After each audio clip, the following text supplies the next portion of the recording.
नमस्कार प्यारे किसान भाइयों। यदि आपने भी अपनी गेहूं की फसल बोई है या बोने वाले हैं और मैं आपसे प्रश्न पूछूं क्या आप बेहतर उत्पादन लेना चाहते हैं अपनी इस गेहूं की फसल से, तो आप कहेंगे बड़े अजीब आदमी हो भैया। बेहतर उत्पादन लेने के लिए ही हम खादों का प्रयोग करते हैं, सही समय का चुनाव किया है और सही किस्म का चुनाव किया है।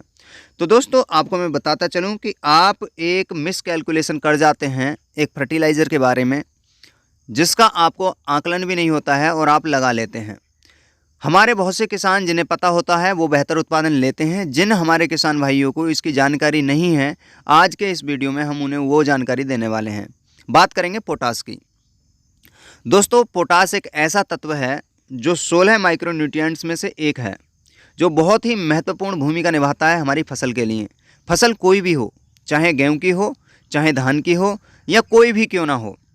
दोस्तों पोटास हमने देखा होगा कि शुरू में डाली जाती है जब हम बुवाई करने जा रहे हों, चाहे वो कंद वाली फसल हों, चाहे वो दानेदार फसलें हों, अनाज हों, चाहे दालें हों, कुछ भी क्यों ना हो, उसमें पोटास आपने देखा होगा प्रारंभिक अवस्था में पोटास डाली जाती है। लेकिन आप हमेशा एक बात ध्यान रखिए कि जो लोग डीएपी के साथ बुवाई करते हैं वहाँ डीएपी में 0% पोटास होती है, तो आपको एक्सटर्नल पोटास उसमें डालनी होती है।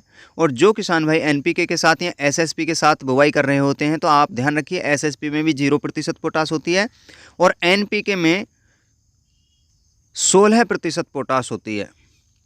तो प्यारे किसान भाइयों, पोटास जो होती है वो हमारे पौधे के जमाव, उसकी मजबूताई के लिए, भूमि से कैसे पौधा अन्य पोषक तत्व ग्रहण कर ले उसके लिए, और ऊतकों की संख्या बढ़ाने में, जिससे पौधा का जो तना है वो मजबूत हो, और साथ ही साथ विषम परिस्थितियों में फसल को प्रतिरोधी बनाने के लिए।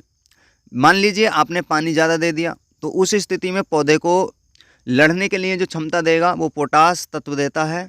सूखा पड़ जाए तो उसके लिए भी उत्तरदायी बनाता है कि हमारा पौधा उससे लड़े। तो दोस्तों पोटास का इतना महत्व तो एक हो गया।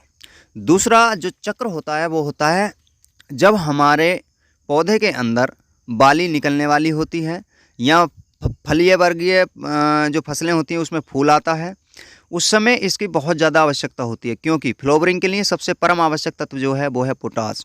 अगर पोटास की कमी होगी तो पौधे की पत्तियां पीली पड़ जाएंगी किनारे से, और पौधे के ऊतक जो मरने लगेंगे वो धीरे धीरे डैमेज हो जाएंगे।